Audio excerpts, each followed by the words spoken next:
നമസ്കാരം. എല്ലാ പ്രിയ പ്രേക്ഷകർക്കും നേരം വൈകുന്നേരത്തിലേക്ക് സ്വാഗതം. വലിയൊരു തട്ടിപ്പ് കേരളം ചർച്ച ചെയ്തുകൊണ്ടിരിക്കുകയാണ്. നേരത്തെയും ചർച്ച ചെയ്തതാണ്. അതിന്റെ കൂടുതൽ വിവരങ്ങളാണ് ഇപ്പോൾ പുറത്തു വന്നിട്ടുള്ളത്. ഫുട്ബോൾ ഇതിഹാസം ലയണൽ മെസ്സിയെയും അർജന്റീനൻ ടീമിനെയും കേരളത്തിൽ കൊണ്ടുവരുമെന്ന വാഗ്ദാനത്തിന് പിന്നിൽ നടന്ന സാമ്പത്തിക ഇടപാടുകളിൽ സർക്കാർ ഇപ്പോൾ ഉന്നതതല അന്വേഷണം പ്രഖ്യാപിക്കും എന്നതിന്റെ വിവരങ്ങളാണ് വരുന്നത്. കായിക വകുപ്പ് സെക്രട്ടറി നൽകിയ റിപ്പോർട്ടിൽ ഗുരുതര കണ്ടെത്തലുകളാണ് ഉണ്ടായിരുന്നത്. അന്നത്തെ കായിക മന്ത്രി വി അബ്ദുറഹ്മാനാണ് എല്ലാത്തിനും നേതൃത്വം നൽകിയതെന്നാണ് ഈ റിപ്പോർട്ടിൽ പറഞ്ഞിരുന്നത്. മന്ത്രിയുടെ വഴിവിട്ട നീക്കങ്ങൾക്ക് അന്നത്തെ ചീഫ് സെക്രട്ടറി ഒത്താശ ചെയ്തു നൽകിയെന്നും റിപ്പോർട്ടിൽ പറയുന്നുണ്ട്. ചില കാര്യങ്ങൾ മാത്രമേ തനിക്ക് അറിയൂവെന്ന് അന്നത്തെ മുഖ്യമന്ത്രി പിണറായി വിജയൻ മാധ്യമങ്ങളോട് ഇന്ന് പറഞ്ഞു. എല്ലാ നടപടിക്രമങ്ങളും പാലിച്ചാണ് കരാറിൽ ഏർപ്പെട്ടതെന്നും മുൻ സർക്കാരിനതിൽ വ്യക്തതയുണ്ടായിരുന്നു എന്നുമാണ് റിപ്പോർട്ടർ TV ഉടമ ആൻഡ്രൂ അഗസ്റ്റിൻ ഇക്കാര്യത്തിൽ വിശദീകരിച്ചത്. അങ്ങനെയൊക്കെയുള്ള വിശദീകരണങ്ങൾ വരുമ്പോഴും ഇതിൽ ദുരൂഹതകൾ നീങ്ങുന്നില്ല. വിദേശ നാണ്യം രാജ്യത്തിന് പുറത്തേക്ക് കടത്തൽ മാത്രം ലക്ഷ്യമിട്ടുള്ള നീക്കമായിരുന്നു എന്നതാണ് ഉയരുന്ന സംശയം. സർക്കാരിന് പണം നഷ്ടപ്പെട്ടിട്ടില്ല എന്ന വാദത്തിൽ കഴമ്പില്ല. സർക്കാർ സംവിധാനങ്ങൾ ദുരുപയോഗം ചെയ്താണ് ഇടപാടുകൾ നടത്തിയതെന്ന് മന്ത്രി OJ ജനീഷ് പറയുമ്പോൾ എല്ലാ വിഷയങ്ങളിലും സമഗ്ര പരിശോധനയ്ക്ക് സർക്കാർ തയ്യാറാകുമോ എന്നതാണ് നോക്കിക്കാണുന്നത്. നിരവധി ചോദ്യങ്ങൾക്ക് ഈ വിഷയവുമായി ബന്ധപ്പെട്ട് മറുപടി വേണം. ലയണൽ മെസ്സിയുടെയും അർജന്റീനൻ ടീമിന്റെയും കേരള സന്ദർശനം വാഗ്ദാനം ചെയ്തു നടത്തിയ സാമ്പത്തിക ഇടപാടുകളിൽ കായിക വകുപ്പ് സെക്രട്ടറി നൽകിയ റിപ്പോർട്ടിൽ ഗുരുതര കണ്ടെത്തലുകളാണുള്ളത്. മുൻ മന്ത്രി വി അബ്ദുറഹ്മാനും ആൻഡ്രൂ അഗസ്റ്റിനും നൽകിയ വിശദീകരണങ്ങൾ കൊണ്ട് മാത്രം ദുരൂഹത നീങ്ങുന്നില്ല. സൗഹൃദ മത്സരം കളിക്കാൻ അർജന്റീനൻ ഫുട്ബോൾ അസോസിയേഷൻ ഔദ്യോഗികമായി സമ്മതിച്ചു എന്ന് കാണിച്ച് സംസ്ഥാന സർക്കാർ കേന്ദ്ര സർക്കാരിനെ തെറ്റിദ്ധരിപ്പിച്ചതായി കായിക വകുപ്പിന്റെ റിപ്പോർട്ടിൽ ചൂണ്ടിക്കാണിക്കുന്നുണ്ട്. ഈ വാദങ്ങളുടെ അടിസ്ഥാനത്തിലാണ് റിപ്പോർട്ടർ ബ്രോഡ്കാസ്റ്റിംഗ് കമ്പനിക്ക് 126 കോടി രൂപ വിദേശത്തേക്ക് അയക്കാൻ കേന്ദ്ര സർക്കാർ അനുമതി നൽകിയത്. എന്നാൽ ഇത്തരമൊരു കരാറോ ഔദ്യോഗിക സമ്മതപത്രമോ ഇല്ലാതെയാണ് സംസ്ഥാന സർക്കാർ സ്പോൺസർക്ക് വേണ്ടി കേന്ദ്ര സർക്കാരിനെ തെറ്റിദ്ധരിപ്പിച്ചത്. മന്ത്രിയുടെ ഓഫീസിലേക്ക് എത്തിയ പ്രപ്പോസലിൽ കൃത്യമായ നടപടിക്രമങ്ങൾ പാലിക്കപ്പെട്ടിട്ടില്ല. സ്പോൺസറെ തെരഞ്ഞെടുത്തതിൽ യാതൊരുവിധ മാനദണ്ഡങ്ങളും പാലിച്ചിട്ടില്ല. നൽകിയ 126 കോടി രൂപ സർക്കാരിൻ്റേതല്ല, തൻ്റേതാണ് എന്ന് പറയുന്ന സ്പോൺസർക്ക് ആ പണം തിരിച്ചു കിട്ടിയോ ഇല്ലയോ, ഇല്ലെങ്കിൽ അത് തിരിച്ചു പിടിക്കാൻ എന്ത് നടപടി സ്വീകരിച്ചു? അങ്ങനെ നിരവധി ചോദ്യങ്ങൾ ഇനിയും ബാക്കിയാണ്. ഈ സാഹചര്യത്തിൽ റിപ്പോർട്ടിൽ ചൂണ്ടിക്കാട്ടുന്ന വിവരങ്ങളിൽ സർക്കാർ ഉന്നതതല അന്വേഷണം പ്രഖ്യാപിക്കുമെന്നതാണ് ലഭിക്കുന്ന വിവരം. റിപ്പോർട്ട് പൂർണ്ണമായും പരിശോധിച്ച ശേഷം അന്വേഷണ ഏജൻസിയെ നിശ്ചയിക്കാനാണ് നീക്കം. വിഷയം ധനകാര്യ വകുപ്പും പ്രത്യേകം പരിശോധിക്കുന്നുണ്ട്. നാളത്തെ മന്ത്രിസഭാ യോഗത്തിന് ശേഷം ഇത് സംബന്ധിച്ചുള്ള പ്രഖ്യാപനങ്ങൾ ഉണ്ടാകും എന്നതാണ് കരുതുന്നത്. ഇതിനിടെയാണ് ആശയവിനിമയത്തിൽ ഇടനില നിന്ന കോളേജ് അധ്യാപികയുടെ വിവരങ്ങൾ പുറത്തുവരുന്നത്. വി അബ്ദുറഹ്മാൻ കായിക മന്ത്രിയായിരിക്കെ അർജന്റീനൻ ഫുട്ബോൾ അസോസിയേഷനുമായി നടത്തിയ ഇമെയിൽ ആശയവിനിമയത്തിൽ പൊന്നാനി MES കോളേജ് ഇംഗ്ലീഷ് വിഭാഗം അസിസ്റ്റന്റ് പ്രൊഫസർ അമീറ ആയിഷ ബീഗം കൂടി കടന്നുവന്നത് എങ്ങനെയാണെന്നതും വിവാദമായി തുടരുന്നു. 9 ദശലക്ഷം US ഡോളർ ലഭിച്ചുവെന്ന് കാട്ടി Argentina football association international relations head Pablo J Diaz കായിക മന്ത്രിക്ക് അയച്ച മെയിലിൽ അമീറ ആയിഷ ബീഗത്തിനും കോപ്പി വെച്ചിട്ടുണ്ട്. കായിക മന്ത്രി നടത്തിയ ഔദ്യോഗിക ആശയവിനിമയങ്ങളെല്ലാം ഇവരും കണ്ടിട്ടുണ്ട്. ഖത്തറിൽ ലോകകപ്പ് കാണാൻ പോയിരുന്നുവെന്നും പാബ്ലോ ഡയസുമായി പരിചയമുണ്ടായതിന്റെ അടിസ്ഥാനത്തിലാണ് പിന്നീട് വിഷയത്തിൽ ഇടപെട്ടതെന്നുമാണ് അമീറ പറയുന്നത്. തുടക്കത്തിൽ സ്പോൺസർക്കും മുൻ മന്ത്രിക്കും വേണ്ടി AFAയുമായി ആശയവിനിമയം നടത്തിയിരുന്നതും മെയിലുകൾ തയ്യാറാക്കിയിരുന്നതും താനാണ് എന്നും അവർ പറയുന്നുണ്ട്. ഇവരുടെ ഇടപെടലും അന്വേഷണ പരിധിയിൽ വരും എന്നതാണ് വിവരം. സർക്കാർ സംവിധാനങ്ങളുണ്ടെന്നിരിക്കെ, അവിടെ സെക്രട്ടറിമാരും ഉദ്യോഗസ്ഥരും ഉണ്ടെന്നിരിക്കെ എന്തുകൊണ്ട് ഇങ്ങനെ ഒരാളുടെ ഇടപെടൽ ഇതിലുണ്ടായി എന്നതാണ് അതിലെ ദുരൂഹത. കാര്യങ്ങളൊക്കെ അന്വേഷിക്കും എന്ന വിവരങ്ങളുണ്ട്. ഇടനിലക്കാരിയായി ഇവർ എത്തിയത് എങ്ങനെയെന്നും മന്ത്രിയുടെ ആശയവിനിമയത്തിൽ പങ്കാളിയായത് എന്തിനെന്നും ഉള്ള അന്വേഷണമായിരിക്കും ഇക്കാര്യത്തിൽ നടക്കുക എന്നതാണ് അറിയുന്നത്. ധനവകുപ്പിന്റെ വീഴ്ചകളും വളരെ ഗൗരവമുള്ളതാണ്. സ്പോൺസറെ കണ്ടെത്തിയതിലെ ഗുരുതര വീഴ്ചയുണ്ട്. കേന്ദ്രത്തിൽ നൽകിയ കത്തിലെ അവ്യക്തത, കളക്ഷൻ ഏജന്റിന്റെ ദുരൂഹ പശ്ചാത്തലം, ഇതെല്ലാം വിശദമായി അന്വേഷിക്കാനാണ് നീക്കം എന്നതാണ് അറിയുന്നത്. അന്നത്തെ കായിക മന്ത്രി വി അബ്ദുറഹ്മാനാണ് എല്ലാത്തിനും നേതൃത്വം നൽകിയതെന്നാണ് ഈ റിപ്പോർട്ടിൽ പറയുന്നത്. മന്ത്രിയുടെ വഴിവിട്ട നീക്കങ്ങൾക്ക് അന്നത്തെ ചീഫ് സെക്രട്ടറി ഒത്താശ ചെയ്തു നൽകിയെന്നും ഈ കണ്ടെത്തലിലുണ്ട്. അന്നത്തെ മുഖ്യമന്ത്രിയിലേക്ക് വിരൽ ചൂണ്ടുന്ന പല കാര്യങ്ങളും റിപ്പോർട്ടിൽ പരാമർശിക്കുന്നുണ്ട്. ഈ സാഹചര്യത്തിൽ ഇന്ന് അന്നത്തെ മുഖ്യമന്ത്രിയും ഇന്ന് പ്രതിപക്ഷ നേതാവുമായ പിണറായി വിജയൻ മാധ്യമങ്ങളെ കണ്ടപ്പോൾ ആ കാര്യങ്ങളിൽ മറുപടി പറഞ്ഞു. ഇപ്പോൾ പറയുന്ന പ്രശ്നങ്ങളൊന്നും അതിലില്ല, ഈ കരാറുമായി ബന്ധപ്പെട്ടില്ല എന്നതാണ് പ്രതിപക്ഷ നേതാവ് വ്യക്തമാക്കിയത്. എന്ത് അന്വേഷണം നടക്കുമെന്ന് അറിയില്ല. മന്ത്രിക്ക് സ്പെയിനിൽ പോകാൻ കരാറൊന്നും ആവശ്യമില്ല. ഇപ്പോഴത്തെ പ്രശ്നങ്ങളിൽ നിന്ന് ശ്രദ്ധ മാറ്റാനുള്ള ശ്രമമെന്നാണ് സംശയിക്കുന്നത്. മെസ്സി വിവാദത്തിൽ മുൻ കായിക മന്ത്രി കാര്യങ്ങൾ വിശദീകരിക്കും എന്നും അദ്ദേഹം പറയുന്നു. ഔദ്യോഗികമായി തനിക്ക് കത്ത് കിട്ടിയിട്ടില്ല, ചില കാര്യങ്ങൾ മാത്രമേ തനിക്ക് അറിയൂ എന്നതാണ് പിണറായി വിജയൻ ഇക്കാര്യത്തിൽ പറയുന്നത്. ഒരു ഘട്ടത്തില് മെസ്സിയുടെ സന്ദർശനവുമായി ബന്ധപ്പെട്ട ചില പ്രശ്നങ്ങൾ ഇവിടെ ഉണ്ടായിരുന്നുള്ളത് വസ്തുതയാണ്. അതിന്റെ ഭാഗമായി ആ ടീം അവർക്ക് വരുന്നതിനാവശ്യമായ നടപടികൾ സ്വീകരിക്കുന്നതിൽ ചില നടപടികൾ ഉണ്ടായി എന്നതും നമ്മൾക്കെല്ലാം അറിയാവുന്ന കാര്യമാണ്. ആ കാര്യത്തിൽ അന്ന് കാര്യങ്ങൾ കൈകാര്യം ചെയ്ത മന്ത്രി എന്ന നിലക്ക് ശ്രീ അബ്ദുറഹ്മാൻ തന്നെ കാര്യങ്ങൾ വ്യക്തമാക്കിയിട്ടുണ്ട്. അതിനകത്ത് ഈ പറയുന്ന തരത്തിലുള്ള ഒരു പ്രശ്നവും അടങ്ങിയിട്ടില്ല. വരണമെന്ന് പൊതുവിൽ നാട് ആഗ്രഹിച്ചിരുന്നു. വരുന്നതിനെ നമ്മൾ സ്വാഗതം ചെയ്തിരുന്നു. പക്ഷെ അവർക്ക് അവരുടേതായ കാരണങ്ങളാൽ വരാൻ പറ്റിയില്ല എന്നുള്ളതാണ് പിന്നീട് സംഭവിച്ചത്. അതിൻ്റെ മേലെ എന്തന്വേഷണം നടത്താനാണെന്ന് അന്വേഷിച്ചാലേ പറയാൻ പറ്റും. എല്ലാ നടപടിക്രമങ്ങളും പാലിച്ചാണ് കരാറിൽ ഏർപ്പെട്ടതെന്നും മുൻ സർക്കാരിന് ഇതിൽ വ്യക്തതയുണ്ടായിരുന്നു എന്നതുമാണ് റിപ്പോർട്ടർ ബ്രോഡ്കാസ്റ്റിംഗ് കോർപ്പറേഷന് വേണ്ടി ആൻഡ്രൂ അഗസ്റ്റിൻ പ്രതികരിച്ചത്. എല്ലാവിധത്തിലുമുള്ള തെളിവുകൾ തന്റെ ഭാഗത്തുണ്ട്, ഏത് ചോദ്യങ്ങൾക്കുമുള്ള മറുപടിയുണ്ട്, തെളിവുകളുണ്ട് എന്നതാണ് അദ്ദേഹം പറയുന്നത്. ഇപ്പോൾ ആ തെളിവുകൾ പുറത്തുവിടുന്നതിൽ അന്താരാഷ്ട്ര കോടതിയിൽ നടക്കുന്ന ചില നടപടിക്രമങ്ങളുടെ ഭാഗമായി പരിമിതി ഉണ്ട് എന്ന കാര്യവും സൂചിപ്പിക്കുന്നു. എന്തായാലും എല്ലാം സുതാര്യമായാണ് നടന്നത്. നഷ്ടമുണ്ടായത് തനിക്ക് മാത്രമാണ്, സർക്കാരിന് 1 രൂപയുടെ പോലും നഷ്ടമുണ്ടായിട്ടില്ല എന്നതാണ് ആൻഡ്രൂ അഗസ്റ്റിന്റെ പ്രതികരണം. അല്ല, ഞാൻ പറയുന്നത് അങ്ങനെ ഇവർ പറയുന്നത് ശരിയായിട്ടാണല്ലോ എനിക്ക് തോന്നുന്നില്ല. കാരണം എന്താണെന്ന് പറഞ്ഞാൽ നമുക്ക് അവരുമായിട്ട് എഗ്രിമെന്റ് ഉണ്ട്, ഗവൺമെന്റിനെ അറിയാം, ഗവൺമെന്റുമായിട്ട് കമ്മ്യൂണിക്കേഷൻ ഉണ്ട്, അവർ വരുന്ന ഡേറ്റ് ഗവൺമെന്റിനെ അറിയിച്ചിട്ടുണ്ട്, എല്ലാ രേഖകളും സർക്കാരുടെ കയ്യിൽ തന്നെ ഉണ്ട്. പിന്നെ ഇത് ഏത് അടിസ്ഥാനത്തിലാണ് ഈ റിപ്പോർട്ട് ഉണ്ടാക്കുന്നത് എന്നുള്ളതാണ് എനിക്കറിയില്ലാത്തത്. കാരണം ആർക്കെങ്കിലും എതിരെ എന്തെങ്കിലും വെഞ്ചൻസ് തീർക്കാൻ വേണ്ടി റിപ്പോർട്ട് ഉണ്ടാക്കുക എന്നുള്ളതിനേക്കാൾ അപ്പുറം ഞാൻ വിചാരിക്കുന്നില്ല ഇതൊരു ജെന്യുവൻ റിപ്പോർട്ടാണ് എന്നുള്ള നിലയ്ക്ക്. അപ്പൊ അതിനർത്ഥം എന്ന് പറയുന്നത് അവിടെയുള്ള രേഖകൾ ഒന്നും പരിശോധിക്കാതെയാണ്, ഒരു രേഖയില്ല എന്ന് പറയുന്നതാണ് വിചാരിക്കുന്നത്. സംസ്ഥാന സർക്കാരിന് സാമ്പത്തിക നഷ്ടമുണ്ടായോ എന്നതല്ല, സർക്കാർ സംവിധാനം ദുരുപയോഗം ചെയ്തു എന്നതാണ് മെസ്സിയെ കൊണ്ടുവരാനുള്ള നീക്കത്തിൽ നടന്ന തട്ടിപ്പ് എന്നതാണ് കായിക മന്ത്രി OJ ജനീഷ് ചൂണ്ടിക്കാട്ടുന്നത്.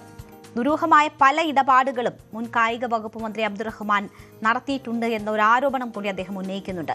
മുൻ മന്ത്രിയുടെ പ്രത്യേക താൽപര്യം എന്തായിരുന്നു എന്നതിൽ വ്യക്തത വരണം. സർക്കാർ പണം ചെലവഴിച്ച് അബ്ദുറഹ്മാൻ സ്പെയിനിലേക്ക് യാത്ര നടത്തിയ കാര്യവും കായിക മന്ത്രി ചൂണ്ടിക്കാട്ടുന്നുണ്ട്. വിദേശത്തേക്ക് എന്തിനാണ് പണം അയച്ചത്, അത് എന്തിനാണ് ഉപയോഗിച്ചത് തുടങ്ങിയ ചോദ്യങ്ങൾ നിലനിൽക്കുന്നുണ്ട് എന്നും മന്ത്രി കൂട്ടിച്ചേർത്തു. സർക്കാർ എന്ന ഒരു വലിയ അതോറിറ്റിയെ ദുരുപയോഗം ചെയ്തു എന്നുള്ളതാണ് ഏറ്റവും പ്രധാനപ്പെട്ട പ്രശ്നം. ഒരു സ്വകാര്യ ഇവന്റ് മാനേജ്മെന്റിന് അല്ലെങ്കിൽ ഒരു സ്വകാര്യ ഇവന്റ് നടത്താൻ വേണ്ടി വരുന്ന ഒരു സ്വകാര്യ വ്യക്തിക്ക് സർക്കാരിൻ്റെ പേരുപയോഗിക്കാൻ, സർക്കാരിൻ്റെ ഔദ്യോഗിക സംവിധാനങ്ങൾ ഉപയോഗിക്കാൻ, ഭരണയന്ത്രം ഉപയോഗിക്കാൻ, ചീഫ് സെക്രട്ടറി മുതൽ ജില്ലാ കളക്ടറും പോലീസും GCDയും അതോടൊപ്പം തന്നെ SKF ഉൾപ്പെടെയുള്ള മുഴുവൻ സംവിധാനങ്ങളും ഉപയോഗിച്ചുള്ള സജ്ജീകരണങ്ങൾ ഒരുക്കാനുള്ള അവസരങ്ങൾ ഒരുക്കി കൊടുക്കുമ്പോൾ അതിന് വേണ്ടുന്ന പ്രൊസീജിയറിൽ നടത്തേണ്ടുന്ന കാര്യങ്ങൾ നടത്തിയിട്ടുണ്ടോ, അല്ലെങ്കിൽ അതിൻ്റെ നടപടിക്രമങ്ങൾ കൃത്യമായി പാലിക്കപ്പെട്ടിട്ടുണ്ടോ എന്നുള്ളതാണ്. ഇപ്പോൾ ഒരു സ്വകാര്യ വ്യക്തിക്ക് അദ്ദേഹത്തിന് ലാഭമുണ്ടാക്കാൻ സൗകര്യമൊരുക്കിയതിന് ശേഷം സർക്കാരിന് ചില്ലിക്കാശ് നഷ്ടമില്ല എന്ന് പറയുന്നതിൽ അർത്ഥമില്ല. അത് സർക്കാർ പാലിക്കേണ്ടതായ കുറേയേറെ കാര്യങ്ങളുണ്ടായിരുന്നു. അത് കഴിഞ്ഞ ഗവൺമെൻറ് കാലഘട്ടത്തിൽ പാലിക്കപ്പെട്ടിട്ടില്ല എന്നുള്ളതാണ് ഏറ്റവും പ്രധാനപ്പെട്ട പ്രശ്നം. കേന്ദ്ര അനുമതി ലഭിക്കുന്നതിന് വേണ്ടുന്ന അപേക്ഷകൾ ഉൾപ്പെടെ അല്ലെങ്കിൽ അത്തരത്തിലുള്ള കാര്യങ്ങൾ ഉൾപ്പെടെയൊക്കെ അദ്ദേഹത്തിൻ്റെ വകുപ്പിൻ്റെ ഭാഗത്ത് നിന്ന് കൃത്യമായ ഇടപെടൽ ഉണ്ടായിട്ടുണ്ട് എന്നുള്ളതാണ്. ധനകാര്യ വകുപ്പിന്റെ ഇടപെടലുകളും അന്വേഷണത്തിൽ സംശയത്തിന്റെ നിഴലിലാണ്. സ്പോൺസറെ കുറിച്ചുള്ള പ്രാഥമികമായ പരിശോധനകൾ പോലും ധനവകുപ്പ് നടത്തിയിട്ടില്ല എന്നതാണ് ഈ റിപ്പോർട്ടിൽ നിന്ന് മനസ്സിലാക്കാൻ കഴിയുന്നത്. നിലവിൽ സ്പെഷ്യൽ സെക്രട്ടറിയുടെ ഈ റിപ്പോർട്ട് മുഖ്യമന്ത്രിയുടെ പരിഗണനയിലാണ് ഉള്ളത്. നിയമങ്ങൾ പാലിക്കാതെ ഒരു സ്വകാര്യ കമ്പനിക്ക് ഇത്ര വലിയ പദ്ധതി കൈമാറിയതിനെക്കുറിച്ച് സമഗ്രമായ അന്വേഷണം ഉണ്ടാകും എന്നത് തന്നെയാണ് സൂചന. മെസ്സിയെ കേരളത്തിലെത്തിക്കുമെന്ന വാഗ്ദാനം പാഴായത് കേരളത്തിലെ ഫുട്ബോൾ ആരാധകരെ നിരാശപ്പെടുത്തിയിരുന്നു. ഇപ്പോൾ അത് കേരളത്തിനാകെ നാണക്കേടായി തന്നെ മാറിയിരിക്കുകയാണ്. സർക്കാർ സംവിധാനങ്ങളുടെ ഉത്തരവാദിത്വവും ഇടപാടുകളിലെ സുതാര്യതയും സംബന്ധിച്ച് ഗൗരവമായ ചോദ്യങ്ങൾ കൂടി ഈ സംഭവം ഉയർത്തുന്നുണ്ട്. കായിക വകുപ്പ് സെക്രട്ടറി അന്വേഷണ റിപ്പോർട്ട് സർക്കാരിന് സമർപ്പിച്ച സാഹചര്യത്തിൽ ആരോപണങ്ങൾ രാഷ്ട്രീയ വിവാദമായി മാത്രം തുടരാതെ യാഥാർത്ഥ്യം പുറത്തുവരേണ്ടത് അനിവാര്യമാണ്. മെസ്സിയുടെ പേരുപയോഗിച്ചുള്ള പ്രഖ്യാപനങ്ങൾക്കും സാമ്പത്തിക ഇടപാടുകൾക്കും പിന്നിലെ വസ്തുതകൾ ജനങ്ങൾക്ക് മുന്നിൽ വ്യക്തമാക്കപ്പെടണം. ആർക്കൊക്കെ പങ്കുണ്ട്, എന്തൊക്കെയാണ് നടന്നത്, എന്തായിരുന്നു ലക്ഷ്യം, എല്ലാ വിവരങ്ങളും പുറത്തുവരണം. വീഴ്ചയുണ്ടായിട്ടുണ്ടെങ്കിൽ ഉത്തരവാദികളെ കണ്ടെത്തി അവർക്ക് അർഹിക്കുന്ന ശിക്ഷയും ഉറപ്പാക്കണം. അക്കാര്യങ്ങളിൽ സർക്കാരിന്റെ നീക്കം എന്താണ് എന്നതാണ് ഇനി വ്യക്തമാകാനുള്ളത്.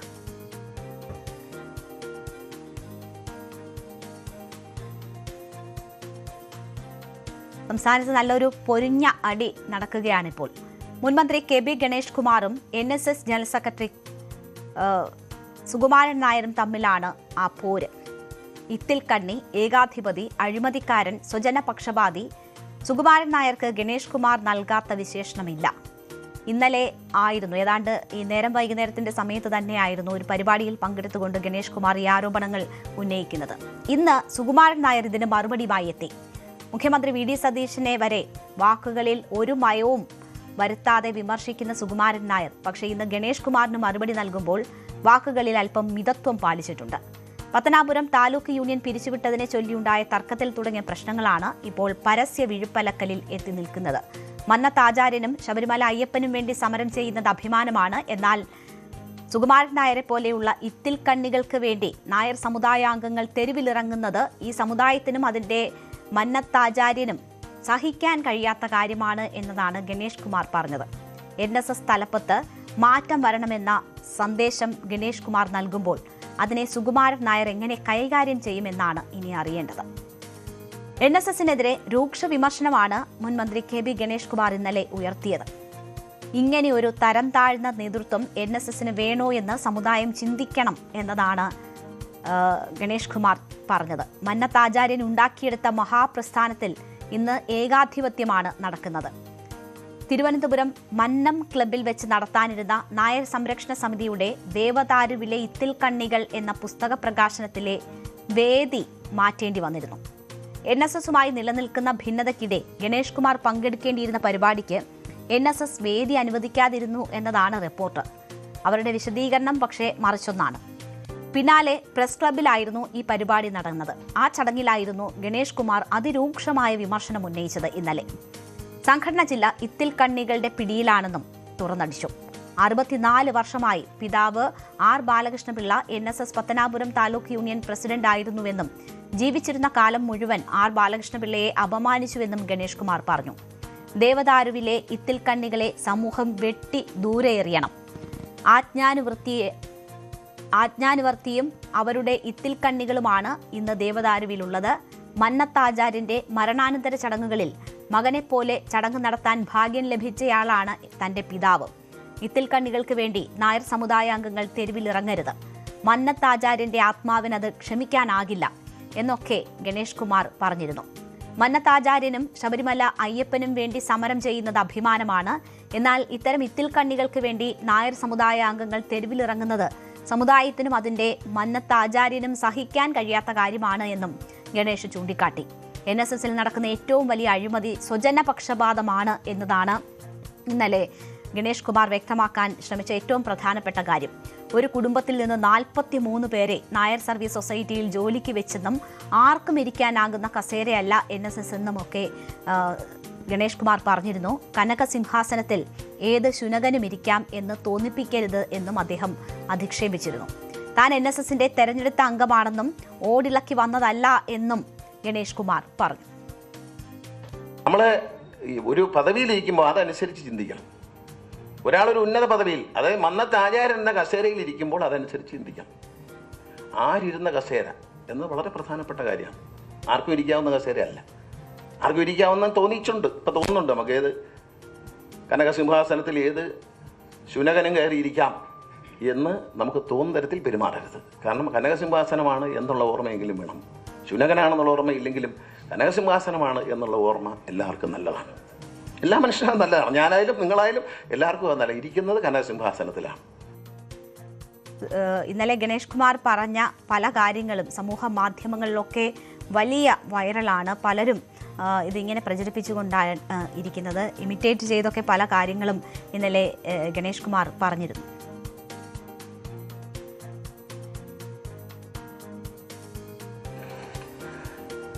താഴെ നിന്ന് ക്യാമറയിൽ കൂടെ വല്ലതും കാണുന്നുണ്ടോ എന്ന് എനിക്കറിയത്തില്ല.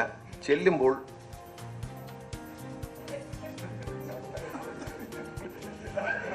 ഇപ്പം ഇവിടെ ഒരാൾ വന്നത്, ഇപ്പം നമ്മൾ പൂച്ച കയറി വന്നാൽ പോലും അറിയും. എന്താ പൂച്ച എന്താ ഇവിടെ? ആരെങ്കിലും മാന്യന്മാരെ കയറി വരുന്നതായിട്ടും ചിലപ്പം വല്ല ശശി തരൂരിനെ പോലെയൊക്കെയുള്ള വലിയ ആൾക്കാരെ കയറി വരുന്നത്.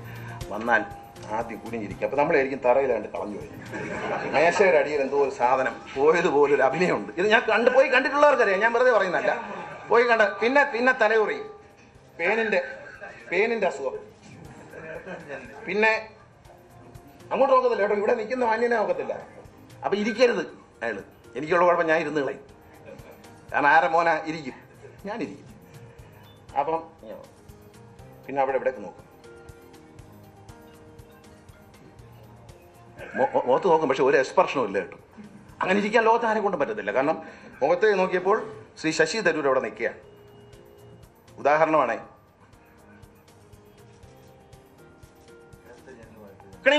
ഒരു മണി അടിക്കും, ഉടനെ ആള് വെളിയിൽ നിന്ന് വരും. സൂപ്പറുണ്ട് പോയോ?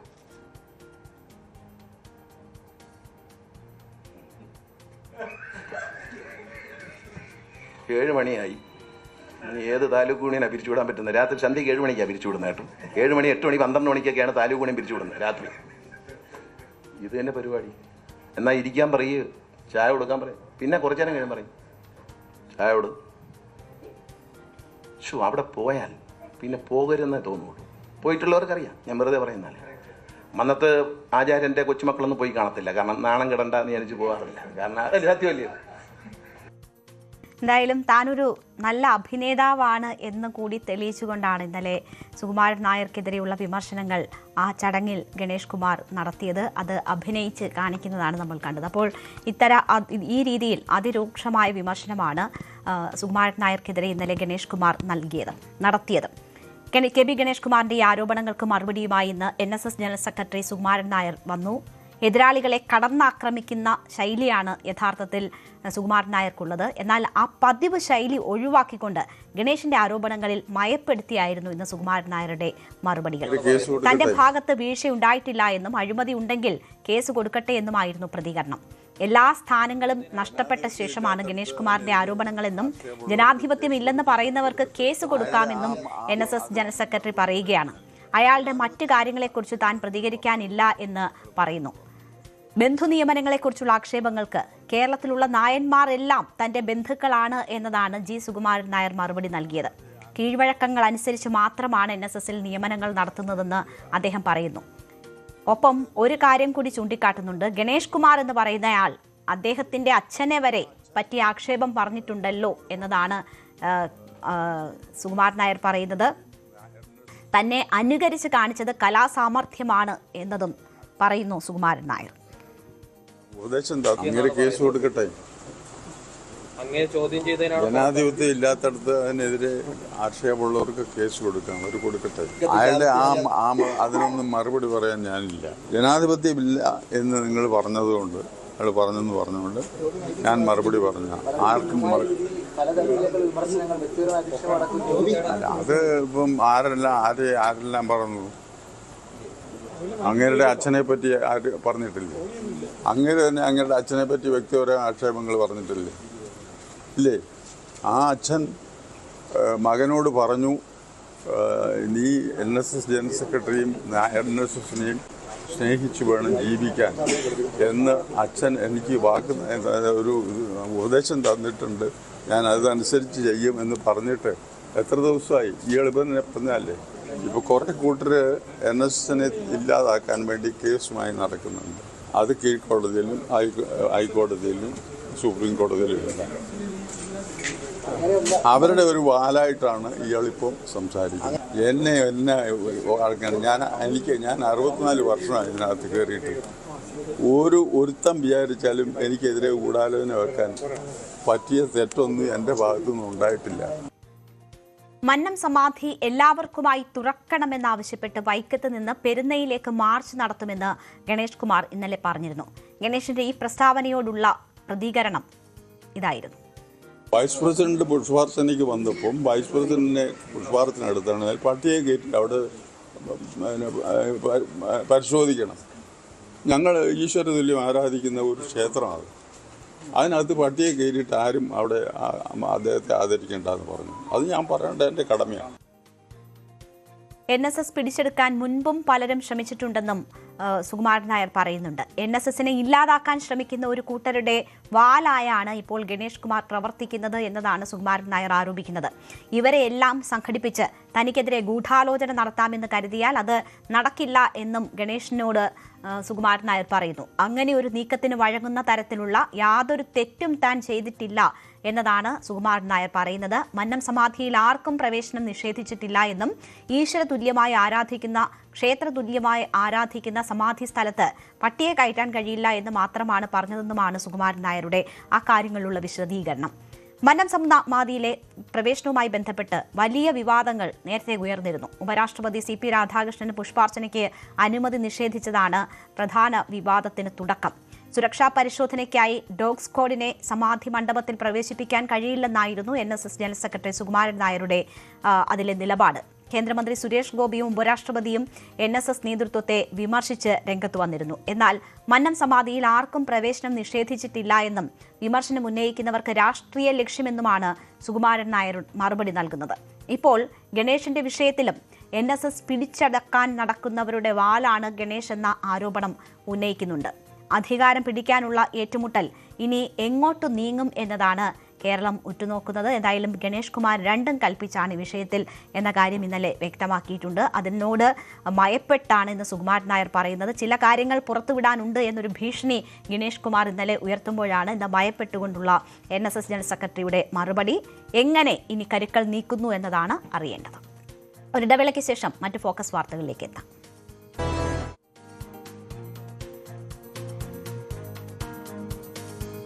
പാർലമെന്റിന്റെ മൺസൂൺ സെഷൻ അവസാനിക്കാൻ ഇനി ഒരു ദിവസം മാത്രമാണ് ബാക്കി നിൽക്കുന്നത്. ഈ 17ാമത്തെ ദിവസവും നടപടികൾ പ്രതിപക്ഷ ബഹളത്തെ തുടർന്ന് തടസ്സപ്പെട്ടു. പ്രതിപക്ഷം മാത്രമല്ല ഭരണപക്ഷവും സഭയിൽ അതുപോലെയുള്ള സമീപനം തന്നെയാണ് കഴിഞ്ഞ ദിവസങ്ങളിലൊക്കെയും സ്വീകരിച്ചിട്ടുള്ളത്. പ്രതിപക്ഷ പ്രതിഷേധം കനത്തതോടെ ഇരു സഭകളും ഇന്ന് തടസ്സപ്പെടുന്നതും നമ്മൾ പലതവണ കണ്ടു. അയോധ്യ സംഭാവന കൊള്ള ചർച്ച ചെയ്യണം എന്നതാണ് പ്രതിപക്ഷം ഇപ്പോൾ ഉന്നയിക്കുന്ന ഏറ്റവും പ്രധാനപ്പെട്ട ആവശ്യം. കോൺഗ്രസ് നേതാക്കളായ മനീഷ് തിവാരിയും മാണിക്യം ടാഗോറും ഒക്കെ ഈ വിഷയം ശക്തമായി തന്നെ ഇന്നും സഭയിൽ ഉന്നയിച്ചു. പ്രമേയത്തിന് നോട്ടീസ് നൽകി ഇത് ചർച്ച ചെയ്യണമെന്നാവശ്യപ്പെട്ട്. അയോധ്യ സംഭാവന കൊള്ളയ്ക്ക് പുറമെ ഡൽഹിയിൽ പ്രതിഷേധിച്ച വിദ്യാർത്ഥികൾക്ക് നേരെയുണ്ടായ പോലീസ് അതിക്രമത്തിൽ ആഭ്യന്തരമന്ത്രി അമിത്ഷാ സഭയിൽ പ്രസ്താവന നടത്തണം എന്ന ആവശ്യമാണ് പ്രതിപക്ഷം ഉന്നയിച്ചുകൊണ്ടിരിക്കുന്നത്. കഴിഞ്ഞ ദിവസങ്ങളിലൊക്കെയും ഈ വിഷയം ആവർത്തിച്ച് പ്രതിപക്ഷം ഉന്നയിക്കുന്നുണ്ടായിരുന്നു. ഇന്ന് ഈ വിഷയവുമായി ബന്ധപ്പെട്ട് അമിത്ഷാ സഭയിലെത്തി ഈ പ്രസ്താവന നടത്തണമെന്ന് ആവശ്യപ്പെടുമ്പോൾ പാർലമെന്റിലെത്തുന്ന അമിത്ഷാ ഇന്നും സഭയിൽ എത്തിയിട്ടില്ല. അദ്ദേഹം ഈ വിഷയവുമായി ബന്ധപ്പെട്ട് സഭയിലെത്തി പ്രതികരിക്കാൻ തയ്യാറായില്ല. പകരം ഇതിൽ പ്രതിപക്ഷത്തെ കുറ്റപ്പെടുത്തുകയാണ് ചെയ്തിരിക്കുന്നത്. ഇന്ന് പ്രതിപക്ഷം ഉന്നയിക്കുന്ന വിഷയങ്ങളിലെല്ലാം തന്നെ ചർച്ചയ്ക്ക് തയ്യാറാണ് എന്ന് സഭയ്ക്ക് പുറത്ത് മാധ്യമങ്ങളെ കണ്ടുകൊണ്ട് ആഭ്യന്തരമന്ത്രി അമിത്ഷാ പറയുകയാണ് ചെയ്തത്. അദ്ദേഹം ഇന്നും പാർലമെന്റിലെത്തി, പക്ഷേ സഭയിലേക്ക് വന്നില്ല. പക്ഷേ സഭയിലെത്തി അമിത്ഷാ പ്രസ്താവന നടത്തണം എന്നതാണ് പ്രതിപക്ഷത്തിന്റെ ഏറ്റവും പ്രധാനപ്പെട്ട ആവശ്യം. ഇന്നും ആ ആവശ്യം ഉന്നയിച്ചാണ് അവർ ബഹളം വെച്ചത്. കഴിഞ്ഞ ദിവസം കിരൺ റിജിജു ഇതുമായി ബന്ധപ്പെട്ട് അമിത്ഷാ സഭയിലെത്തുമെന്നും എല്ലാ വിഷയങ്ങളും ചർച്ച ചെയ്യാമെന്നും ഒരു ഉറപ്പ് നൽകിയിരുന്നു. പക്ഷേ അയോധ്യ വിഷയവും അപ്പോൾ പ്രതിപക്ഷം ചൂണ്ടിക്കാട്ടുകയായിരുന്നു. അതേ തുടർന്നാണ് സമവായം ഉണ്ടാകാതെ പോയത്. എന്തായാലും ഒരു ദിവസം മാത്രം അവശേഷിക്കുമ്പോൾ ഇന്നും പാർലമെന്റിൽ ഈ വിഷയത്തിൽ വലിയ പ്രതിഷേധമാണ് അരങ്ങേറിയത്. देश चाहता है संसद चले, संवाद हो, चर्चा हो और इसकी प्रतिष्ठा बनाने की जिम्मेदारी भी सामूहिक सबकी है. मेरा आपसे आग्रह रहता है हमेशा कि संसद की प्रतिष्ठा को मत गिरने दो. मतभेद हो सकते हैं लेकिन संसद की प्रतिष्ठा को इस तरीके से तख्तियां नारेबाजी से गिरना उचित नहीं है. आज 3 बजे तक स्पीकर साहब को वो पत्र दे दे. 3 बजे से लेकर कल 3 बजे तक सभी प्रकार की चर्चा के लिए हम तैयार हैं. मैं सदन में ही बैठूंगा, सबको सुनूंगा और सब चीजों का जवाब दूंगा. सरकार के पास छुपाने के लिए कुछ नहीं है. वो भी चर्चा करूंगा कि आपने क्यों चर्चा नहीं चाहिए. भारतीय जनता पार्टी की मोदी जी के नेतृत्व में सरकार, एनडीए की मोदी जी के नेतृत्व में सरकार हर चीज पर चर्चा के लिए तैयार है। संसद वो चलने दे बस।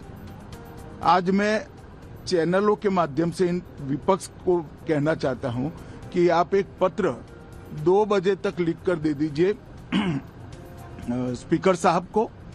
3 बजे से चर्चा चालू कर देंगे और कल 3 बजे मैं जवाब दे दूंगा सारी चीजों का। संसद में चर्चा करने के नियम बने हैं, तरीके बने हैं। अब मुझे कोई कहता है कि आप एक स्टेटमेंट दे दो, इतने गंभीर मसले पर इस तरह से चर्चा नहीं हो सकती है। താൻ എല്ലാ ദിവസവും പാർലമെന്റിൽ വരുന്നുണ്ടെന്നാണ് അമിത്ഷാ പറയുന്നത്. ചർച്ചയ്ക്ക് സന്നദ്ധമാണെങ്കിൽ സ്പീക്കർക്ക് 2 മണിക്ക് മുൻപ് അക്കാര്യം എഴുതി നൽകൂ. താൻ അവിടെ ഹാജരാകും. 3 മണിയോടെ ചർച്ച ആരംഭിക്കാം. വിശദമായി തന്നെ ചർച്ച നടത്താം. ഈ വിഷയത്തിൽ പ്രസ്താവനയിലൂടെ ഒതുക്കാൻ കഴിയുന്നതല്ല വിഷയം. എല്ലാം ജനങ്ങൾക്ക് മുന്നിലെത്തട്ടെ, ജനങ്ങൾ മനസ്സിലാക്കട്ടെ ഇതെല്ലാം എന്നതാണ് പറയുന്നത്. സർക്കാരിന് യാതൊന്നും ഒളിക്കാനില്ല എന്ന് അമിത്ഷാ പറയുന്നു. പക്ഷേ ആദ്യം പ്രതിപക്ഷം ഇതിന് സന്നദ്ധമാവുകയാണ് വേണ്ടത്. ബഹളം വെച്ച് സഭ നടത്തിക്കൊണ്ടു പോകാൻ കഴിയാത്ത സാഹചര്യം സൃഷ്ടിക്കുന്നത് പ്രതിപക്ഷമാണ് എന്നതാണ് അമിത്ഷാ ചൂണ്ടിക്കാട്ടുന്നത്. ഇത് തന്നെയാണ് കഴിഞ്ഞ ദിവസങ്ങളിലൊക്കെയും ഭരണപക്ഷത്തിന്റെ ഭാഗമായിട്ടുള്ളവർ പറഞ്ഞുകൊണ്ടിരുന്നത്. അത് ഇന്ന് അമിത്ഷാ മാധ്യമങ്ങൾക്ക് മുന്നിൽ ആവർത്തിക്കുകയാണ് യഥാർത്ഥത്തിൽ ചെയ്തിരിക്കുന്നത്. അതേസമയം പ്രതിഷേധിച്ച വിദ്യാർത്ഥികളെ വെടിവെക്കാൻ അമിത്ഷായാണ് നിർദ്ദേശിച്ചതെങ്കിൽ അമിത്ഷാ രാജിവെക്കണമെന്ന് നിലപാട് കടുപ്പിച്ചിരിക്കുകയാണ് പ്രതിപക്ഷം. പ്രതിപക്ഷ നേതാവ് രാഹുൽ ഗാന്ധി തന്നെ ഇക്കാര്യം വ്യക്തമാക്കുന്നു. ആരാണ് നിർദ്ദേശിച്ചതെന്ന് വ്യക്തത വരുത്താൻ ആഭ്യന്തരമന്ത്രി തയ്യാറാകണം എന്നതാണ് പ്രതിപക്ഷം കഴിഞ്ഞ ദിവസങ്ങളിൽ ആവശ്യപ്പെട്ടത്. അക്കാര്യം ഇന്ന് രാഹുൽ ഗാന്ധി ആവശ്യപ്പെടുകയും ചെയ്തു. അമിത്ഷായാണോ വിദ്യാർത്ഥികളെ വെടിവെക്കാൻ ആവശ്യപ്പെട്ടത്? അതാണെങ്കിൽ അമിത്ഷാ രാജിവെക്കണം എന്നതാണ് പ്രതിപക്ഷം ഇപ്പോൾ പറയുന്നത്. We are not interested in listening to Mr. Amit Shah's imagination. We are not interested in him giving us a lecture or a discussion. We are interested in one simple thing. And when I say we, I mean the younger generation of this country. Who shot those students? Who gave the order to shoot those students? Who blinded one of the students? Who shot one of the students in the ear? Who gave the order to beat the students with lathis, with nails? Who gave that order? That order was implemented by the Home Ministry. Delhi Police and RAC are both Home Ministry systems. Did Mr. Amit Shah give this order to shoot our children, or did he not? If he did, he should resign because he is culpable. ഇന്ന് ഈ പ്രതിപക്ഷ പ്രതിഷേധങ്ങൾക്കിടയിലും മറ്റൊരു നീക്കമുണ്ടായി. രാജ്യത്ത് വലിയ പ്രക്ഷോഭങ്ങൾക്കും പ്രതിഷേധങ്ങൾക്കും വഴിവെച്ച FCRA ഭേദഗതി bill JPCക്ക് വിട്ടിരിക്കുകയാണ് സർക്കാർ. നമുക്കറിയാം, വലിയ പ്രതിഷേധം ഇതുമായി ബന്ധപ്പെട്ട് രാജ്യത്ത് ഉയർന്നിരുന്നു. ഈ വിദേശ സംഭാവന നിയന്ത്രണ നിയമ ഭേദഗതി ബിൽ JPCക്ക് വിടണം എന്ന ആവശ്യം നേരത്തെ തന്നെ ഉയർന്നിരുന്നതാണ്. പ്രതിപക്ഷ ബഹളത്തിനിടെ ശബ്ദ വോട്ടോടെയാണ് ഇതുമായി ബന്ധപ്പെട്ടുള്ള പ്രമേയം ഇന്ന് സഭ പാസാക്കിയത്. സമാജ്വാദി പാർട്ടി MP അഖിലേഷ് യാദവും പാർലമെന്ററി കാര്യമന്ത്രി കിരൺ റിജിജുവും തമ്മിൽ ഇതിനിടെ രൂക്ഷമായ വാക്പോര് ഇതുമായി ബന്ധപ്പെട്ടൊക്കെ സഭയിൽ ഉയരുകയും ചെയ്തു. മുഴുവൻ പ്രതിപക്ഷവും FCRA ബില്ലിനെ എതിർക്കുന്നു എന്നാണ് അഖിലേഷ് യാദവ് പറഞ്ഞത്. ന്യൂനപക്ഷങ്ങളെ ലക്ഷ്യമിട്ടാണ് ഈ നിയമമെന്ന ആരോപണം പ്രതിപക്ഷം ശക്തമായി ഉന്നയിച്ചു. ന്യൂനപക്ഷങ്ങളെ ലക്ഷ്യമിടുന്ന ഏതെങ്കിലും വ്യവസ്ഥ ചൂണ്ടിക്കാട്ടാൻ അപ്പോൾ ഭരണപക്ഷം വെല്ലുവിളിക്കുന്നുണ്ടായിരുന്നു. അഖിലേഷ് യാദവ് സഭയെ തെറ്റിദ്ധരിപ്പിക്കാൻ ശ്രമിക്കുന്നു എന്നതാണ് ഇതുമായി ബന്ധപ്പെട്ട് ഭരണപക്ഷാംഗങ്ങൾ ചൂണ്ടിക്കാട്ടിയത്. ഈ ബില്ല് തന്നെ പിൻവലിക്കണം എന്നൊരാവശ്യമാണ് KC വേണുഗോപാൽ സഭയിൽ ഉന്നയിച്ചത്. നിത്യാനന്ദ് റായിയാണ് ഇന്ന് സഭയിൽ പ്രമേയം അവതരിപ്പിച്ചത്. കഴിഞ്ഞ ബജറ്റ് സമ്മേളനത്തിൽ ഭേദഗതി ബിൽ അവതരിപ്പിച്ചെങ്കിലും ബിൽ ചർച്ചയ്ക്കെടുത്തത് സർക്കാർ അവസാന നിമിഷം മാറ്റുകയായിരുന്നു. കേരളത്തിലൊക്കെ വലിയ പ്രതിഷേധമുയരുകയും തെരഞ്ഞെടുപ്പിന്റെ സാഹചര്യവും ഒക്കെ കണക്കിലെടുത്തുകൊണ്ടാണ് അത്തരമൊരു നീക്കം ഉണ്ടായത്. അങ്ങനെ അവസാന നിമിഷം അത് മാറ്റിവെച്ചിരുന്നു. എന്തായാലും ഇപ്പോൾ വലിയ പ്രതിഷേധത്തിനിടയിൽ ഇപ്പോൾ അത് JPCക്ക് വിട്ടിരിക്കുകയാണ്. ബിൽ ഈ സഭാ സമ്മേളനത്തിൽ പാസാക്കും എന്നത് നേരത്തെ ആഭ്യന്തരമന്ത്രി അമിത്ഷാ ഉൾപ്പെടെ വ്യക്തമാക്കിയിരുന്നതാണ്. എന്നാൽ ഇപ്പോൾ പ്രതിഷേധങ്ങളുടെ പശ്ചാത്തലത്തിൽ പ്രതിപക്ഷത്ത് നിന്ന് ഉൾപ്പെടെ വലിയ ശക്തമായ ആവശ്യം ഇക്കാര്യവുമായി ബന്ധപ്പെട്ട് ഉയർന്ന പശ്ചാത്തലത്തിലാണ് ഇപ്പോൾ സർക്കാർ അത് JPCക്ക് വിടാനുള്ളൊരു നീക്കം എടുത്തിരിക്കുന്നത്. അങ്ങനെ ഒരു സുപ്രധാനമായിട്ടുള്ള നീക്കം കൂടി ഇന്ന് ഉണ്ടായി. ഇനി ഒരു ദിവസം മാത്രമേ സഭ അവസാനിക്കാൻ ഉള്ളൂ. കഴിഞ്ഞ ദിവസങ്ങളിലൊക്കെ വളരെ വേഗത്തിൽ ചർച്ചകളില്ലാതെ ബിൽ പാസാക്കി എടുക്കുന്നതും നമ്മൾ കണ്ടതാണ്. എന്തായാലും അമിത്ഷാ സഭയിലെത്തിയില്ല.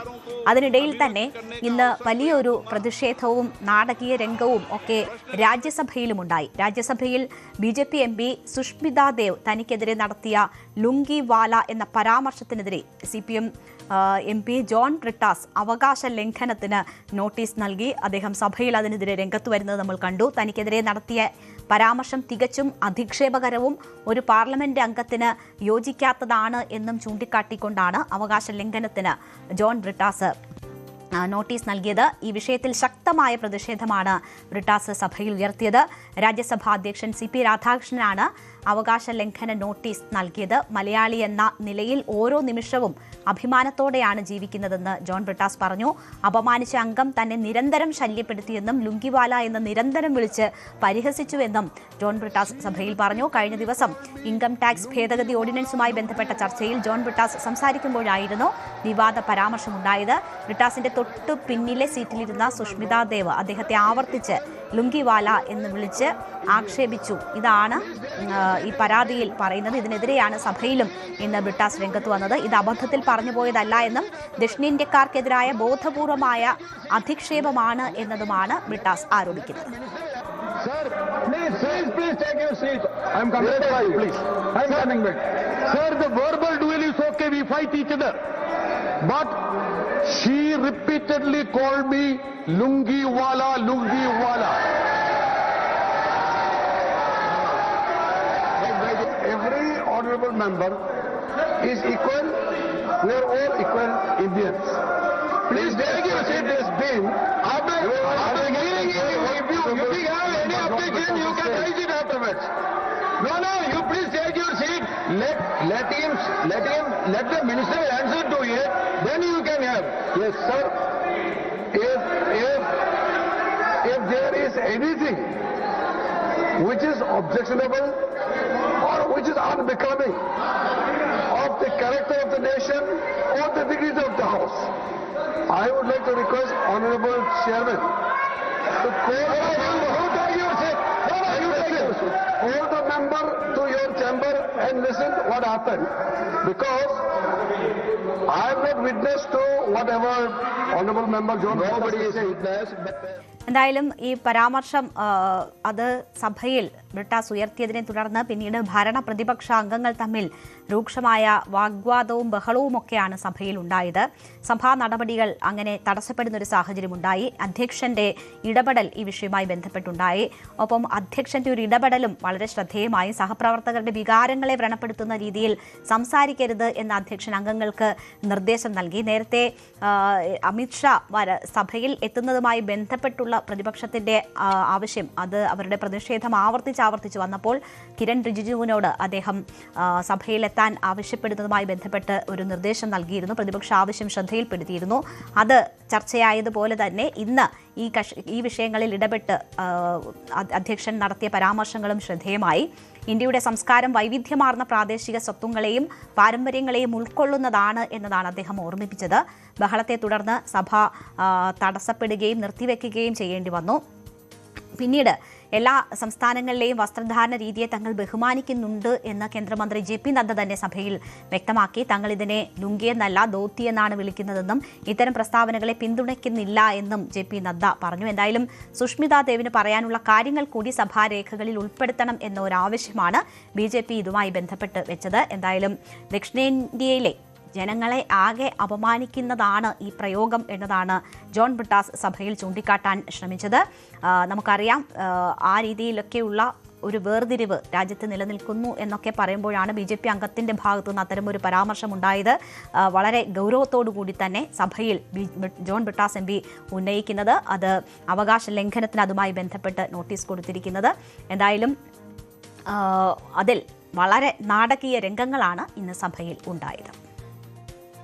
നമുക്കിപ്പോൾ കിട്ടുന്നൊരു വാർത്തയിലേക്ക് കൂടി പോകണം. ഇടുക്കി ഇടമലക്കുടിയിൽ പനി ബാധിച്ച വയോധികനെ ആശുപത്രിയിലെത്തിക്കാൻ കിലോമീറ്ററുകളോളം ചുമന്ന് ബന്ധുക്കൾ കൊണ്ടുപോകേണ്ടി വന്നു. ഇടമലക്കുടി ഗൂഡല്ലാർകുടി സ്വദേശി മാലയപ്പനെ ആശുപത്രിയിൽ എത്തിക്കാനായിരുന്നു ഈ ദുരിതയാത്ര. കമ്പിൽ തുണികെട്ടി രോഗിയെ അതിൽ കിടത്തിയാണ് ഇവർ ചുമന്നത്.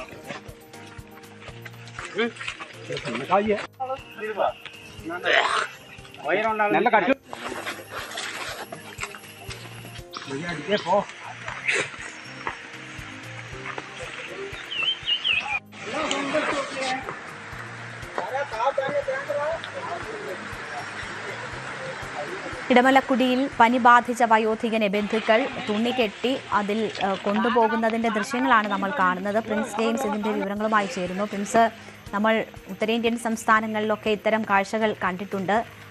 ഇപ്പോൾ എന്താണ് ഇങ്ങനെയൊരു അവസ്ഥ ഇവർക്കുണ്ടാക്കിയത്? ഇവർ മറ്റ് സഹായങ്ങളും മാർഗങ്ങളും തേടിയിരുന്നില്ലേ? എന്ത് സംഭവിച്ചു? എന്താണ് ഇവർക്ക് പറയാനുള്ളത്? ശ്രീനഗ ഉത്തരേന്ത്യൻ സംസ്ഥാനങ്ങൾ മാത്രമല്ല, കേരളത്തിലെ ഇടമലക്കുടിയിൽ ഇതൊരു പതിവ് കാഴ്ചയായി മാറുന്ന ഒരു സാഹചര്യമാണുള്ളത്. ഇന്ന് 25 വയസ്സുകാരനായ നാലേത്തനെയാണ് കുടിനിവാസികൾ, ഇടമലക്കുടി ഗൂഡല്ലാർകുടി നിവാസികൾ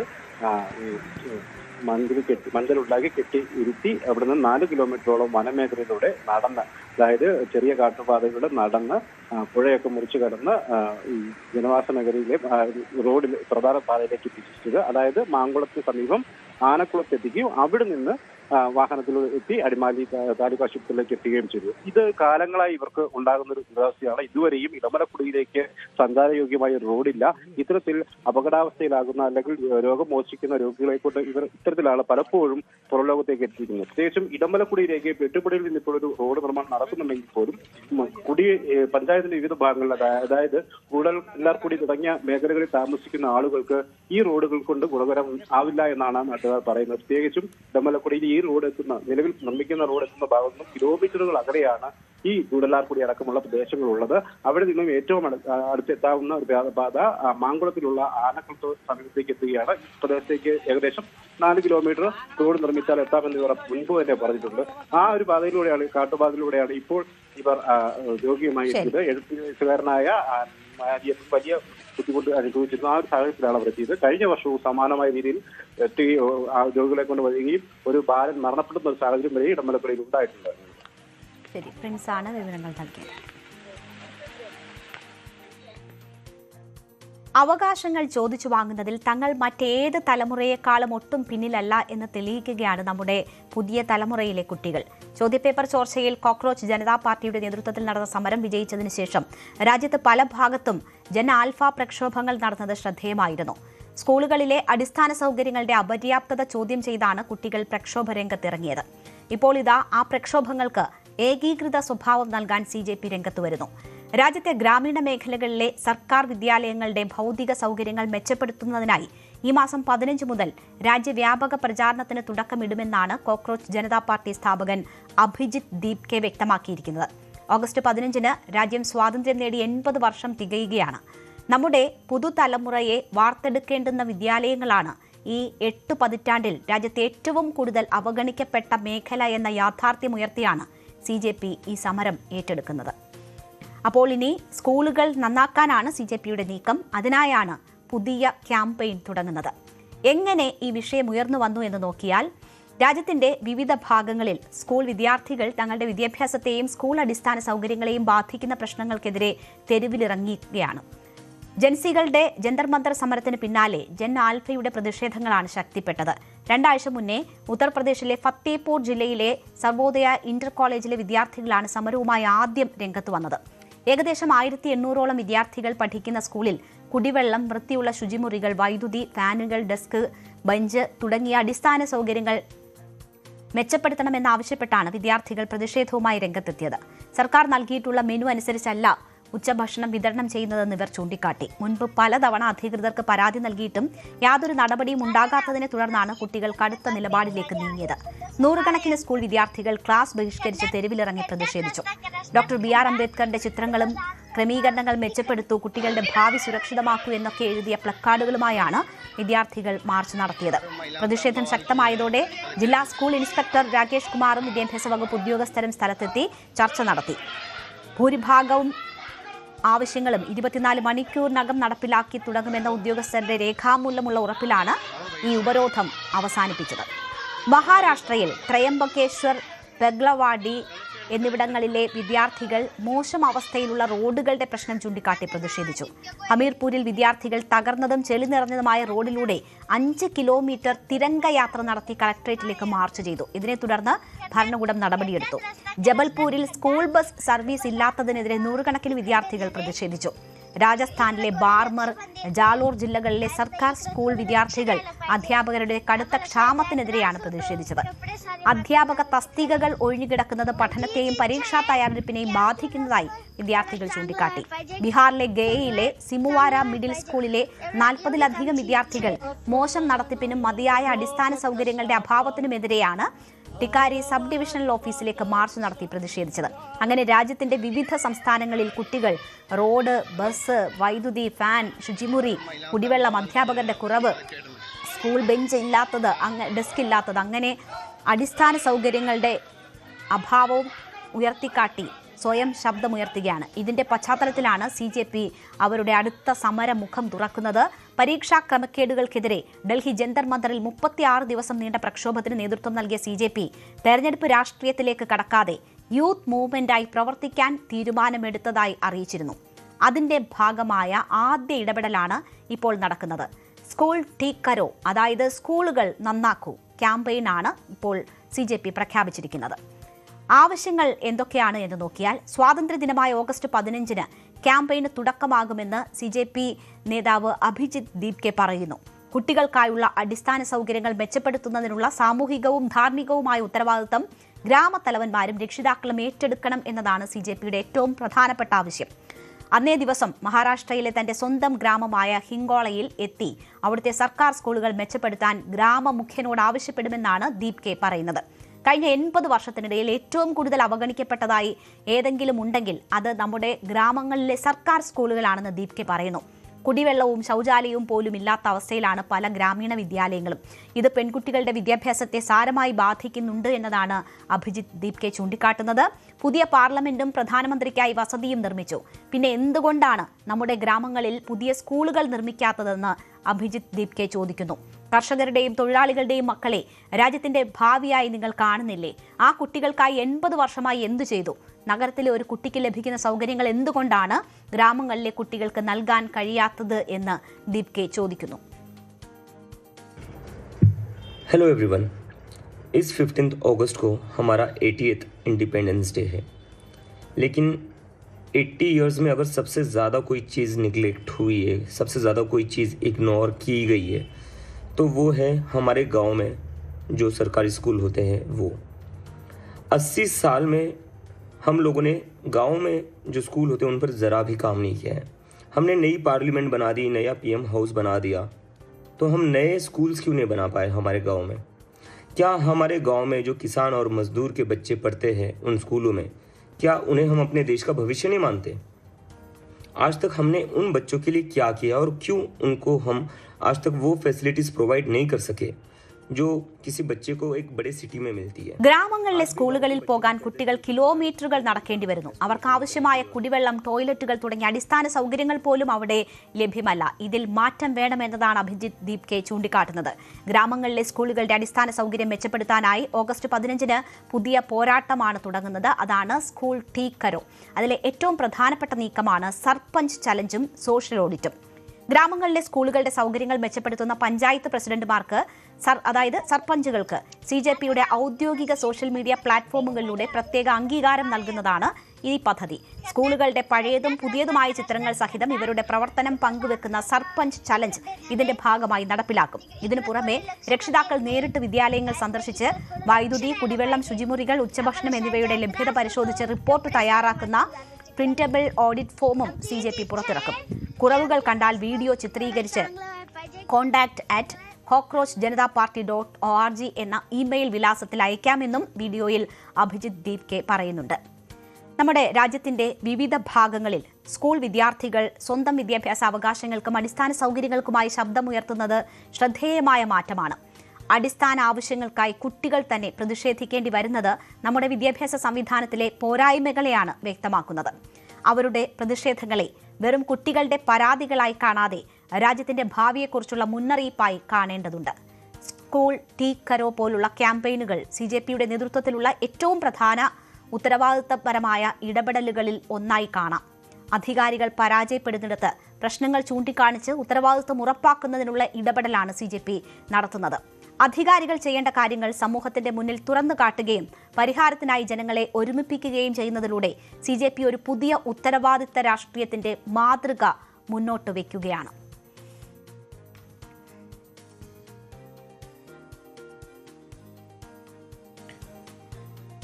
പശ്ചിമേഷ്യയിൽ നേരിട്ടുള്ള ഏറ്റുമുട്ടലുകൾ താൽക്കാലികമായി നിർത്തിവെച്ചിട്ടുണ്ടെങ്കിലും ആശങ്ക ഒഴിയുന്നില്ല. ഇസ്രയേൽ ഒറ്റയ്ക്ക് യുദ്ധ ഒരുക്കങ്ങൾ നടത്തുന്നതായി റിപ്പോർട്ടുണ്ട്. ഇറാൻ തന്ത്രപ്രധാന നിയമനങ്ങളിലൂടെ കനത്ത തിരിച്ചടിക്ക് ഒരുങ്ങുന്നതായും റിപ്പോർട്ടുകൾ വരുന്നു. അതിലും പ്രധാനപ്പെട്ട ഒരു തിരിച്ചടിക്ക് ഇറാൻ ഒരുങ്ങി എന്നതിന്റെ വിവരങ്ങളാണ് ഇന്ന് പുറത്തുവരുന്നത്. തുർക്കി തലസ്ഥാനമായ അങ്കാറയിൽ നടന്ന നാറ്റോ ഉച്ചകോടിക്കിടെ വധശ്രമത്തിൽ നിന്ന് അമേരിക്കൻ പ്രസിഡന്റ് ഡൊണാൾഡ് ട്രംപ് രക്ഷപ്പെട്ടത് തലനാരിഴയ്ക്കാണ് എന്നതാണ് റിപ്പോർട്ട്. ട്രംപ് താമസിച്ച ഹോട്ടലും റൂമും ഇറാന്റെ റഡാറിലായിരുന്നു എന്നതാണ് വിവരം. ജീവഭയത്താൽ അങ്കാറയിൽ നിന്നുള്ള വിമാനം മാറിക്കയറിയെന്നുള്ള വിവരം ട്രംപ് തന്നെ സ്ഥിരീകരിക്കുന്നു. തനിക്ക് ധാരാളം ഭീഷണികൾ ലഭിക്കാറുണ്ട് എന്നാണ് ട്രംപ് പറയുന്നത്. ട്രംപിന്റെ ഓരോ നീക്കവും ഇറാൻ നിരീക്ഷിക്കുന്നു എന്ന പുതിയ വിവരം പരമോന്നത നേതാവിനെ അടക്കം കൊലപ്പെടുത്തിയ ട്രംപിനെ വകവരുത്താൻ ഇറാൻ തക്കം പാർത്തിരിക്കുന്നു എന്നതിന്റെ സൂചനയാണ്. ഇറാൻ അമേരിക്ക യുദ്ധം സൈനിക ഏറ്റുമുട്ടലിൽ നിന്ന് ട്രംപിന്റെ വ്യക്തിഗത സുരക്ഷയ്ക്ക് നേരിട്ട് ഭീഷണി ഉയർത്തുന്ന സാഹചര്യത്തിലേക്ക് എത്തിയിരിക്കുന്നു എന്നതാണ് പുതിയ റിപ്പോർട്ടുകൾ സൂചിപ്പിക്കുന്നത്. തുർക്കി തലസ്ഥാനമായ അങ്കാറയിൽ നടന്ന നാറ്റോ ഉച്ചകോടിക്കിടെ വധശ്രമത്തിൽ നിന്ന് അമേരിക്കൻ പ്രസിഡന്റ് ഡൊണാൾഡ് ട്രംപ് രക്ഷപ്പെട്ടത് തലനാരിഴയ്ക്കാണ് എന്നതാണ് റിപ്പോർട്ട്. ട്രംപ് താമസിച്ച കെട്ടിടം ഏതാണെന്നും അദ്ദേഹം ആ കെട്ടിടത്തിന്റെ ഏത് നിലയിലാണുള്ളതെന്നും ഏത് റൂമിലാണ് എന്നതും വരെ ഇറാന്റെ ഏജന്റുമാർ കൃത്യമായി മനസ്സിലാക്കിയിരുന്നുവെന്ന് അമേരിക്കൻ രഹസ്യാന്വേഷണ ഏജൻസികൾ കണ്ടെത്തിയതായാണ് റിപ്പോർട്ടുകൾ. ഇതേ തുടർന്ന് അതീവ സുരക്ഷാ മുൻകരുതലുകളോടെയാണ് ട്രംപിനെ അങ്കാറയിൽ നിന്ന് മാറ്റിയത്. ട്രംപ് സഞ്ചരിക്കേണ്ട ഔദ്യോഗിക വിമാനമായ എയർഫോഴ്സ് 1 നേരെ മിസൈൽ ആക്രമണം ഉണ്ടായേക്കുമെന്ന രഹസ്യ വിവരമാണ് ആദ്യം പുറത്തുവന്നത്. എന്നാൽ ട്രംപിന്റെ ഓരോ നീക്കവും ഇറാൻ സസൂക്ഷ്മം നിരീക്ഷിക്കുന്നുണ്ടെന്ന വിവരം അമേരിക്കൻ സുരക്ഷാ ഉദ്യോഗസ്ഥരെ ഞെട്ടിച്ചതായാണ് റിപ്പോർട്ട്. ട്രംപ് താമസിച്ചിരുന്ന കൃത്യമായ സ്ഥലത്തെക്കുറിച്ചും കെട്ടിടത്തിലെ ഏത് നിലയിലാണ് അദ്ദേഹം ഉള്ളതെന്നതിനെക്കുറിച്ചും ഇറാന്റെ ഏജന്റുമാർക്ക് അറിവുണ്ടായിരുന്നുവെന്ന് രഹസ്യാന്വേഷണ ഏജൻസികൾക്ക് കൃത്യമായ വിവരം തന്നെയാണ് ലഭിച്ചിരിക്കുന്നത്. ഉച്ചകോടി നടന്ന സ്ഥലത്തിന് സമീപം മിസൈലുകളുമായി ആളുകളെ കണ്ടതായി റിപ്പോർട്ടുണ്ട്. ഇസ്രയേൽ രഹസ്യാന്വേഷണ ഏജൻസികളും നൽകിയ വിവരത്തിന്റെ അടിസ്ഥാനത്തിലാണ് അമേരിക്കൻ സുരക്ഷാ വിഭാഗം വിമാനം മാറ്റാൻ തീരുമാനിച്ചത്. ഖത്തർ നൽകിയ പുതിയ വിമാനത്തിലായിരുന്നു ട്രംപിന്റെ അങ്കാറയിലേക്കുള്ള യാത്ര. മിസൈലുകളെ പ്രതിരോധിക്കാനുള്ള സംവിധാനങ്ങൾ അതിൽ പൂർണ്ണമല്ലാതിരുന്നത് വിമാനം മാറ്റാനുള്ള പ്രധാന കാരണമായി. ശത്രുക്കളെ തെറ്റിദ്ധരിപ്പിക്കാൻ നാടകീയ നീക്കങ്ങളാണ് പിന്നീട് അങ്കാറ വിമാനത്താവളത്തിൽ നടന്നത്. ഖത്തർ സമ്മാനിച്ച അത്യാധുനികമായ ബോയിംഗ് 747-8 വിമാനത്തിലായിരുന്നു ട്രംപ് ആദ്യം യാത്ര ചെയ്യാനിരുന്നത്. എന്നാൽ ഭീഷണി ഉയർന്നതോടെ അദ്ദേഹം ക്യാമറകൾക്ക് മുന്നിൽ വെച്ച് പഴയ എയർഫോഴ്സ് 1 വിമാനത്തിൽ കയറി. പിന്നീട് അവിടെ നിന്ന് രഹസ്യമായി C-32A എന്ന ചെറിയ വിമാനത്തിലേക്ക് മാറി. ഭക്ഷണ സാധനങ്ങൾ കൊണ്ടുപോകുന്നതിനുള്ള കണ്ടെയ്നറിലാണ് ട്രംപിനെ പഴയ വിമാനത്തിൽ നിന്ന് രഹസ്യമായി ചെറിയ വിമാനത്തിലേക്ക് മാറ്റിയതെന്നാണ് റിപ്പോർട്ട്. മാധ്യമപ്രവർത്തകരും വൈറ്റ് ഹൌസ് ജീവനക്കാരും ട്രംപ് പഴയ വിമാനത്തിൽ തന്നെ ഉണ്ടെന്നാണ് കരുതിയിരുന്നത്. ട്രംപ് വിമാനം മാറിയ വിവരം ഇവർ അറിഞ്ഞിരുന്നില്ല. വിമാനത്തിന്റെ ജനൽ കർട്ടനുകൾ താഴ്ത്തിയിടാൻ സുരക്ഷാ ഉദ്യോഗസ്ഥർ ഇവർക്ക് കർശനമായ നിർദ്ദേശം നൽകി. ട്രംപ് ഈ വിമാനത്തിൽ തന്നെ ഉണ്ടെന്ന തോന്നലുണ്ടാക്കാനാണ് ഇങ്ങനെ ചെയ്തത്. ഉദ്യോഗസ്ഥരോ മാധ്യമപ്രവർത്തകരോ ഈ വിവരം ആദ്യം അറിഞ്ഞിരുന്നില്ല. എന്നാൽ ബ്രിട്ടനിൽ എത്തിയപ്പോൾ ട്രംപ് പഴയ ബോയിംഗ് വിമാനത്തിൽ നിന്ന് തന്നെയാണ് പുറത്തു വന്നത്. പിന്നീട് അദ്ദേഹത്തെ വീണ്ടും ഖത്തർ സമ്മാനിച്ച വിമാനത്തിലേക്ക് തന്നെ മാറ്റുകയായിരുന്നു. വിമാനങ്ങൾ മാറിയതിനെക്കുറിച്ച് വൈറ്റ് ഹൌസിന്റെയോ ട്രംപിന്റെയോ ഭാഗത്തു നിന്ന് ഔദ്യോഗിക പ്രസ്താവനകളൊന്നും വന്നിരുന്നില്ല. ഇക്കാര്യം US പ്രസിഡന്റ് തന്നെയാണ് സ്ഥിരീകരിച്ചത്. ഒഹായോയിൽ നിന്ന് മടങ്ങിയെത്തിയ ശേഷം മാധ്യമപ്രവർത്തകരോട് സംസാരിക്കവേ ട്രംപ് ഇക്കാര്യം വ്യക്തമാക്കി. തുർക്കിയിൽ നടന്ന ഉച്ചകോടിക്കിടെ സുരക്ഷാ ഭീഷണിയെ തുടർന്ന് താൻ വിമാനം മാറി യാത്ര ചെയ്തതായി സ്ഥിരീകരിച്ച അമേരിക്കൻ പ്രസിഡന്റ് ഡൊണാൾഡ് ട്രംപ് രഹസ്യാന്വേഷണ വിഭാഗത്തിന്റെയും സൈന്യത്തിന്റെയും നിർദ്ദേശപ്രകാരമാണ് ഈ മാറ്റമെന്നാണ് വ്യക്തമാക്കിയത്. തനിക്ക് നിരവധി ഭീഷണികൾ നിലവിലുണ്ടെന്നും പ്രധാനപ്പെട്ട തീരുമാനങ്ങൾ എടുക്കുന്ന ഒരു പ്രസിഡന്റിന് ഇത്തരം വെല്ലുവിളികൾ സ്വാഭാവികമാണ് എന്നുമാണ് ട്രംപ് പറഞ്ഞത്. സീക്രട്ട് സർവീസും സൈന്യവുമാണ് ഇക്കാര്യത്തിൽ തീരുമാനമെടുത്തത്.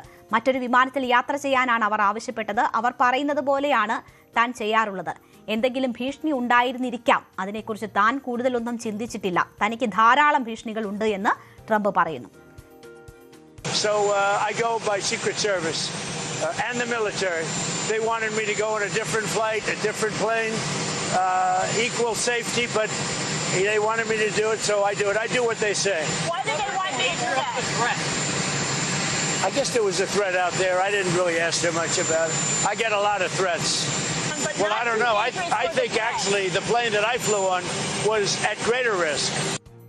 അമേരിക്കയ്ക്ക് നിർണായക വിവരം നൽകിയത് ഇസ്രയേലാണെന്നാണ് ഇസ്രയേൽ മാധ്യമങ്ങൾ അവകാശപ്പെടുന്നത്. ഇറാന്റെ വധശ്രമ ഭീഷണിയെക്കുറിച്ച് ഇസ്രയേൽ അമേരിക്കയ്ക്ക് മുന്നറിയിപ്പ് നൽകിയതിനെ തുടർന്നാണ് അമേരിക്കൻ പ്രസിഡന്റ് ഡൊണാൾഡ് ട്രംപിനെ എയർഫോഴ്സ് വണ്ണിൽ നിന്ന് രഹസ്യമായി മാറ്റിയതെന്നാണ് റിപ്പോർട്ട്.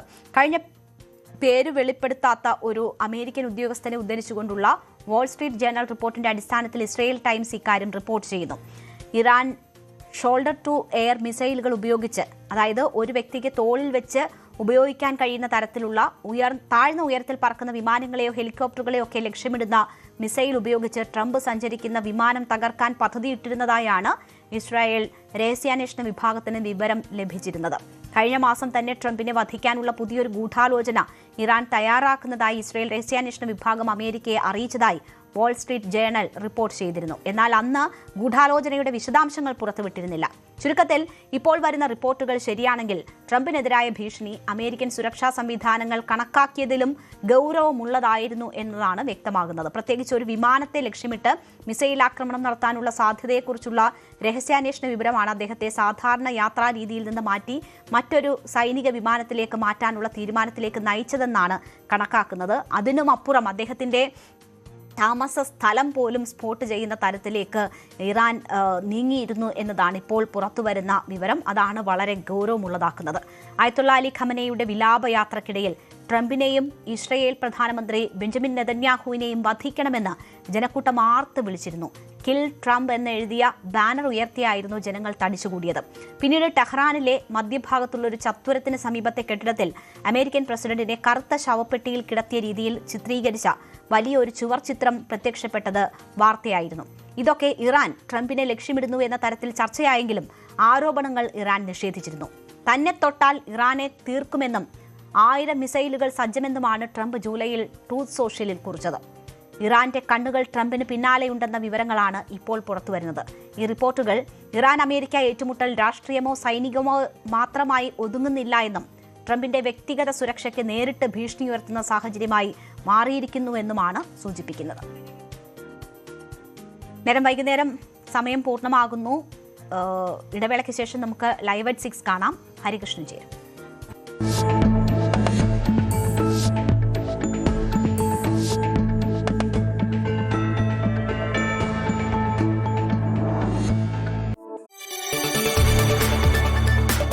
കൂടുതൽ വാർത്തകൾക്ക് news 18 Keralam YouTube channel subscribe ചെയ്യുക.